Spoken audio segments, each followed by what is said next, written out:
Episode 5 Pataliputra पर कब्जा।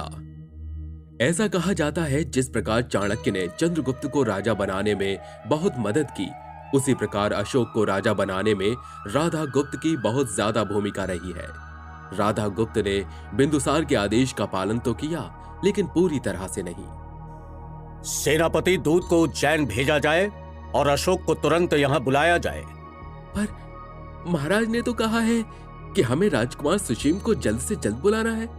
हम उनकी आज्ञा मानने से इनकार नहीं कर रहे हैं। हम उनकी आज्ञा जरूर मानेंगे, पर क्या आपके दिमाग में कोई षड्यंत्र तो नहीं चल रहा है? पता है सेनापति, कभी कभी ऐसे काम करने पड़ते हैं जिससे सभी की भलाई हो। जब किसी की जान पर बात आती है तो कुछ बातें छुपानी और एक दो झूठ बोलने पड़ते हैं, और मुझे नहीं लगता कि इसमें कुछ गलत है। हाँ, मैं आपकी बात समझ गया हूँ राधा गुप्ता जी। वैसे भी सुशीम का व्यवहार लोगों के प्रति ठीक नहीं है, और अगर हम खुद से ही उसको राजा बनने का मौका देंगे तो हमसे बड़ा बेवकूफ तो कोई होगा ही नहीं। राधा गुप्त ने बिंदुसार का संदेश राजकुमार सुशीम को भेजने में जानबूझकर देरी की और अशोक को पाटलिपुत्र आने को कहा। राजकुमार अशोक की जय हो। राजकुमार, राधा गुप्त ने आपको जल्द से जल्द पाटलिपुत्र बुलाया है। ऐसा क्या हो गया अचानक? ये तो उन्होंने नहीं बताया है, पर आपको जल्द से आने को कहा है और साथ ही साथ अपना ख्याल रखने को भी कहा है। आसपास आपको कोई खतरा भी हो सकता है। ठीक है, तुम जा सकते हो।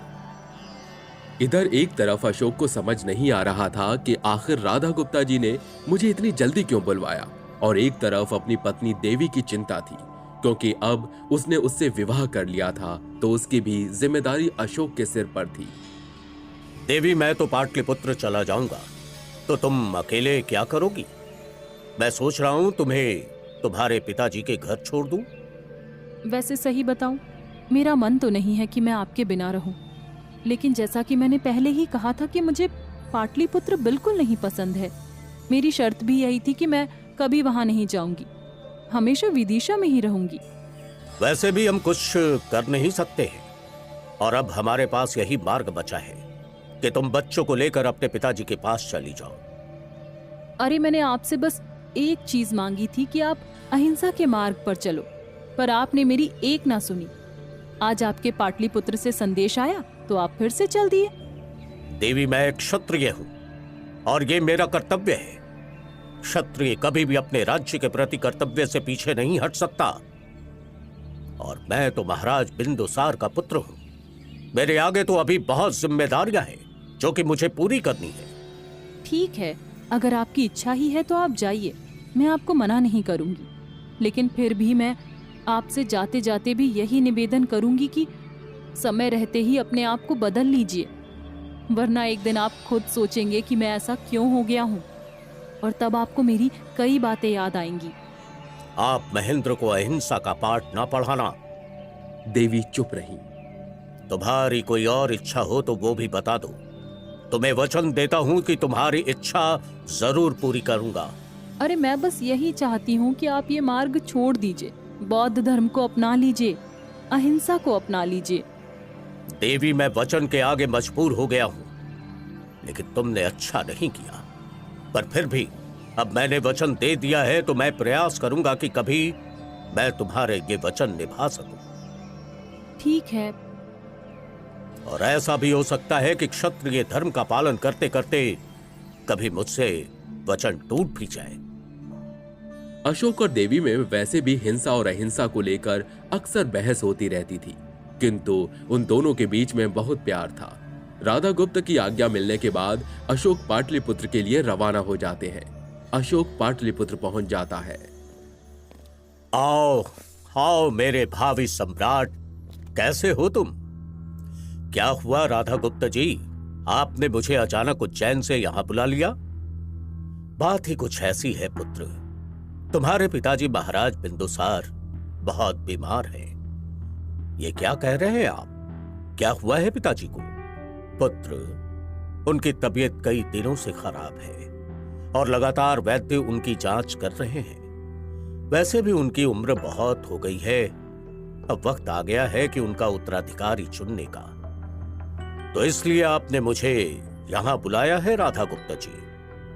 महाराज बिंदुसार तो सुशीम को ही राजा घोषित करना चाहते हैं, किंतु हम सब सुशीम के व्यवहार से भली भांति परिचित हैं। अच्छा, तो अब पिताजी अपने पहले पुत्र का साथ दे रहे हैं। जहां पर विद्रोह होता है वहां तो मुझे भेज देते हैं, तब उनका विश्वास मेरे ऊपर ज्यादा हो जाता है। किंतु जब राज्य संभालने की बात आई, तब उन्हें ऐसा नहीं लगा कि मैं भी इस लायक हूं। तुम परेशान मत हो पुत्र, हमें पहले ही पता है कि कौन इस लायक है और कौन नहीं है, इसलिए हमने तुम्हें पहले यहां बुलाया है। मैं तुम्हारे पूरे शरीर में हल्दी लगा दूंगा और मैं ये घोषित कर दूंगा कि तुम अभी बीमार हो, ताकि बिंदुसार तुम्हें तत्कालीन राजा के रूप में नियुक्त कर दे, और उसके बाद तो तुम ही राजा बनोगे। अशोक के पूरे शरीर को हल्दी लगाकर पीला कर दिया गया था, जिससे कि वो बीमार लगे और अशोक की बीमारी की खबर फैला दी गई। उधर बिंदुसार की तबीयत और खराब हो गई। बिंदुसार भी सुशीम की प्रतीक्षा कर रहा था। क्या सुशीम आ गया? नहीं महाराज।